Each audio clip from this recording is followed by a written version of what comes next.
കൊട്ടാരത്തിലെ എല്ലാ ബന്ധുജനങ്ങൾക്കും എൻ്റെ നമസ്കാരം. ഞാൻ രാധ, ശാരദാമന്ദിരത്തിലെ രാധയക്ക. ഇത് നമുക്കൊരു സ്വന്തമായ യൂട്യൂബ് ചാനൽ തുടങ്ങാൻ പറ്റിയതിൽ വളരെ സന്തോഷം. അത് തുടങ്ങാനായി ശ്രമിച്ച കുട്ടികൾക്കും അതിൻ്റെ സംഘാടകർക്കും എൻ്റെ അനുമോദനങ്ങൾ. പ്രത്യേകിച്ചും ലളിത എന്നെ ഇതിൽ 2 വാക്ക് പറയാൻ ക്ഷണിക്കുകയുണ്ടായി. ലളിതയോട് വളരെയധികം നന്ദി.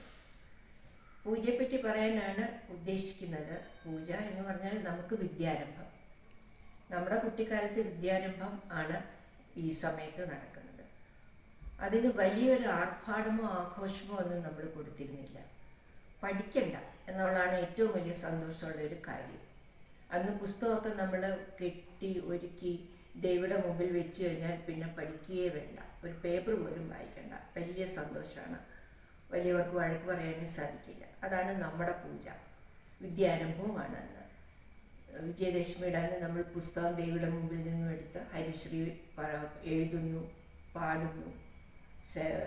ഇതൊക്കെ നമ്മൾ വിദ്യാരംഭത്തിൻ്റെ അത് ചെയ്യുന്നുണ്ട്. മറ്റു നാടുകളിൽ, അതായത് മൈസൂർ പോലെയുള്ള സ്ഥലങ്ങളിൽ, വെസ്റ്റ് ബംഗാൾ പോലെയുള്ള സ്ഥലങ്ങളിൽ അവർക്ക് ദുർഗാ പൂജ, ദസറ എന്നെല്ലാം പറഞ്ഞ് അവരിത് വളരെ കേമമായിട്ട് ആഘോഷിക്കുന്നുണ്ട്. മൈസൂരിൽ ദസറ സമയത്ത് 10 ദിവസത്തെ ആഘോഷം കഴിഞ്ഞിട്ട് അവർ രാവണൻ്റെ വലിയ പ്രതിമ ഉണ്ടാക്കിയിട്ട് അതിനകത്ത് പടക്കങ്ങളുമൊക്കെ നിറച്ചത് കത്തിച്ച് പൊട്ടിച്ചു കളയും. കൽക്കട്ടയിലാണെങ്കിൽ ദുർഗാ പൂജ ദേവിയുടെ ആഘോഷമാണ്. അന്ന് 10 ദിവസം അവർക്ക് വലിയ വലിയ ആഘോഷം. നമ്മൾ ഓണം ആഘോഷിക്കുന്നത് പോലെ അവരുടെ ഏറ്റവും വലിയ ആഘോഷമാണ് ദുർഗാ പൂജ.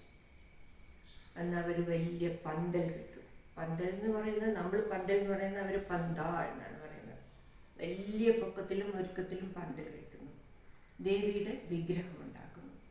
ചെളി കൊണ്ടും വൈക്കോല് കൊണ്ടും മണൽ കൊണ്ടും ഒക്കെയാണ് അവർ വലിയ വിഗ്രഹം ഉണ്ടാക്കുന്നത്. ഗംഗയിലെ ചെളി എടുക്കുന്നു എന്നാണ് കേട്ടിരിക്കുന്നത്, അറിയില്ല. അത് നന്നായി അലങ്കരിച്ച് ഒരുക്കി അവരുടേതായ ഓരോ സ്ഥലങ്ങൾക്കും അവരുടെ സ്വന്തം ദേവിയുണ്ട്. അത് എത്ര വലുതാണോ, എത്ര ഭംഗിയാണോ, അതാണ് അവർക്ക് ഏറ്റവും വലിയ സന്തോഷമുള്ള കാര്യം. അപ്പോൾ ആൾക്കാരൊക്കെ രാത്രിയാകുമ്പോൾ വേഷമൊക്കെ കെട്ടി നന്നായി ഒരുങ്ങി ഇത് കാണാനായിട്ട്, പന്തൽ കാണാനായിട്ട്, ദേവിയെ കാണാനായിട്ട് ഇറങ്ങി നടക്കും. ഭയങ്കര ലൈറ്റിങ്ങും വെളിച്ചവും പാട്ടും ബഹളവും ഒക്കെയാണ്. കട മുഴുവൻ സാധനങ്ങൾ കഴിക്കാനും വലിയ വലിയ ബഹളം. അത് കാണാനൊരു രസം തന്നെയാണ്. എനിക്കത് കാണാൻ സാധിച്ചു. പിന്നെ ദേവിയുടെ സങ്കല്പം എന്താണെന്ന് വെച്ചാൽ, ദുർഗ അവരുടെ മക്കൾ 4 പേര്, സരസ്വതി, ലക്ഷ്മി, ഗണേശൻ, കാർത്തികേയൻ. ഇവർ 4 പേരെയും കൂട്ടി വിരുന്ന് വരികയാണ് സ്വന്തം നാട്ടിലേക്ക്. 10 ദിവസം കഴിഞ്ഞ് തിരിച്ചു പോകും. അങ്ങനെയാണ് അവരുടെ സങ്കല്പം. ഈ 10 ദിവസത്തിൽ തന്നെ വളരെ പ്രധാനപ്പെട്ട ദിവസമാണ് മഹാലയ. അന്നാണ് അവർ മൂർത്തിക്ക് കണ്ണ് വരയ്ക്കുന്നത്. കണ്ണ് വരച്ചു കഴിഞ്ഞാൽ അത് ശരിക്കും ദേവിയായി മാറുന്നുള്ളൂ എന്നാണ് അവരുടെ സങ്കല്പം. ദേവിയുടെ ഊർജം, ശക്തിയൊക്കെ അപ്പോഴേ വരുന്നുള്ളൂ. 10 ദിവസം കഴിഞ്ഞാൽ ഈ ദേവിയെ അവർ ഗംഗയിൽ കൊണ്ട് നിമജ്ജനം ചെയ്യും.